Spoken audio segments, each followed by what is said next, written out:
I thought what I'd try and do is to share a little bit about how we are looking at wealth management today, looking at then how we see certain customers or I guess vendors and providers addressing digital innovation and wealth, and then I'd sort of talk to you a little bit about some of the things that we're doing also. I guess the starting point is we see a lot of innovation at the moment being driven by technology. And if I think about how Thomson Reuters historically has gone about utilizing technology, it's quite often been used at the execution phase rather than the strategy phase. So a lot of the thinking now is, as we think about how we build out strategy, is to build technology into that at the beginning of that process.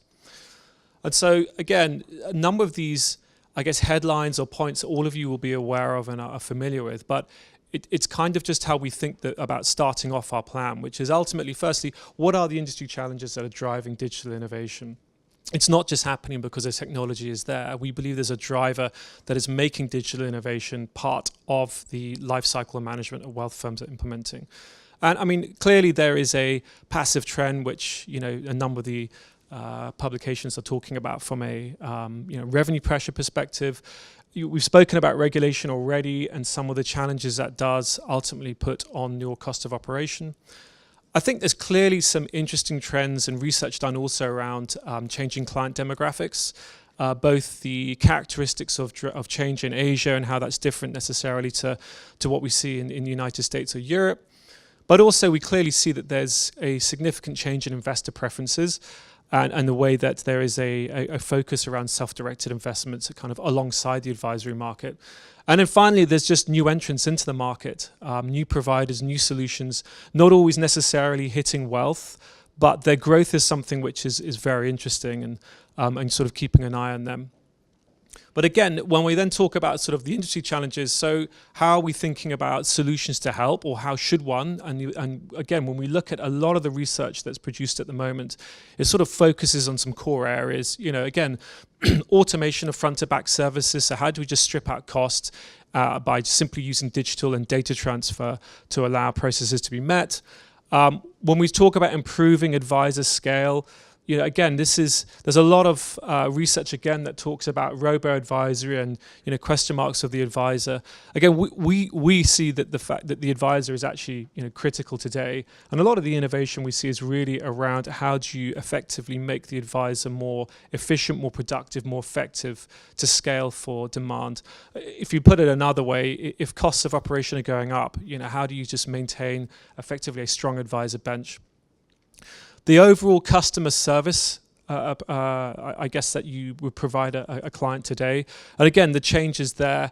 The way I think about this is, you know, theoretically 10 years ago, if I was to be talking to a wealth management firm and why I should open my account with them, potentially a lot of the dialogue would probably focus around the total return of the portfolio I'd open and all of the performance.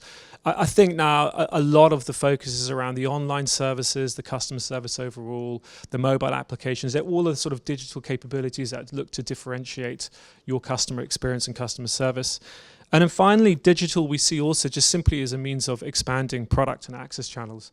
So if your core competency is really around advising in certain areas or certain product structures, is there a way of simply using digital platforms through partnership, through white label, through franchise to simply access other regions or access other products simply by creating digital solutions around that?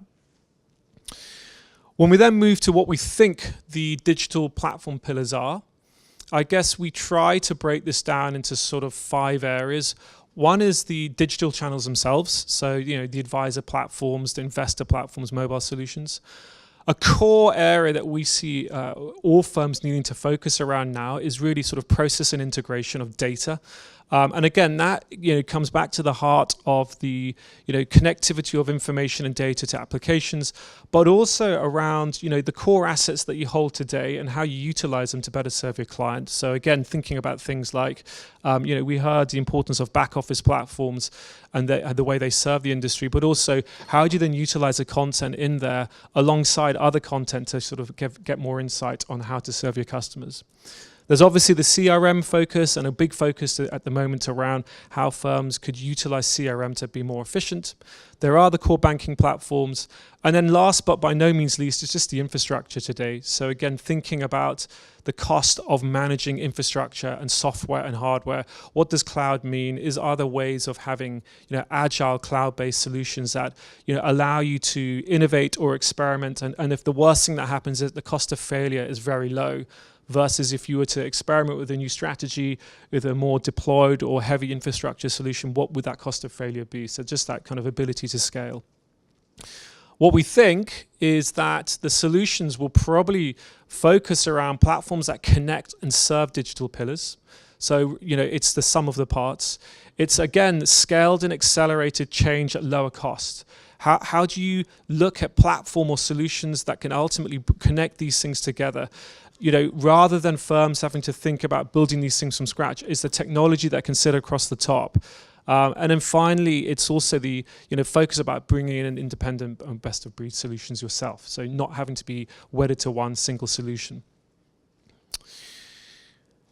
Again, a slightly complicated slide, but I guess what we see critically when we think about digital innovation now in wealth is, again, to overlay in-house customization of software is something that a lot of firms are looking to do themselves. And to do that, it allows rapid change at lower cost point, and also best-of-breed innovation solutions will gain share in the future.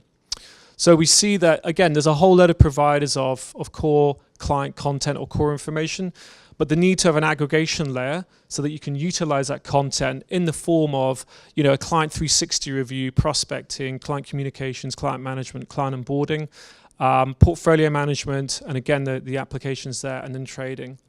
And then finally, when we think about then the platforms that firms may wish to look at, I think what we very much are looking at now from Thomson Reuters' perspective is having a very open platform to that. So, the starting point is that, we have, as an advisor platform that customers can use, but we're also very open to the idea that a lot of the core information and data that's provided in that platform should be made open and available through APIs.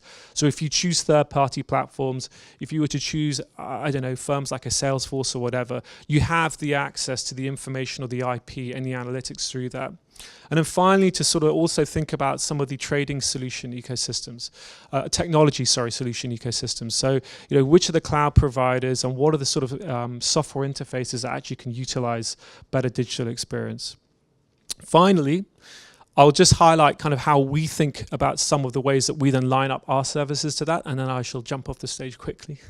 But again, we're very focused on digital KYC. So we have a digital ID concept that we're working on today, which effectively allows to provide better compliance, more efficient client onboarding, quicker turnover of getting the customers through the process, which really is there to both address risk profiling, but also is there to address, how do you ensure that the people that are opening accounts say who they are? And also from the retail side, how do you ensure better transaction of services going across?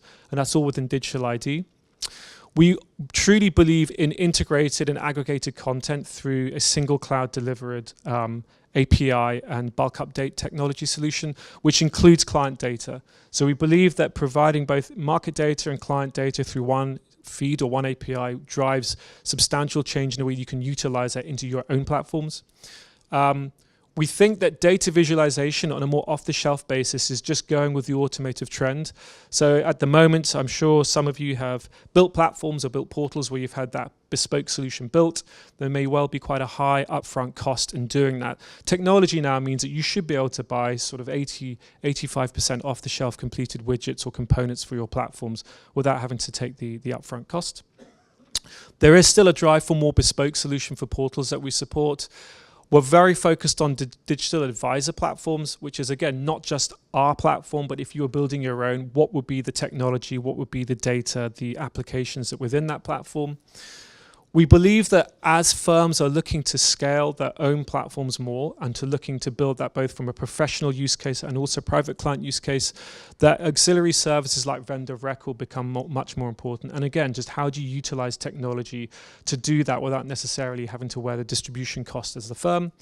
And then finally, there's a lot of focus around unstructured data and how you can utilize unstructured data using advanced analytics via the cloud to help drive outcomes. So again, that would be utilizing research, utilizing client notes, utilizing news. How do you extract relationships or details in that information in a more intuitive way that you would provide to your customer? A very simple example may be if you have your own platform, again, would you want to simply be providing the customer all the information, or would you want to be providing those bits that you think is very relevant based on your own proprietary content or third-party content as well? So very quick intro, but again, thank you very much.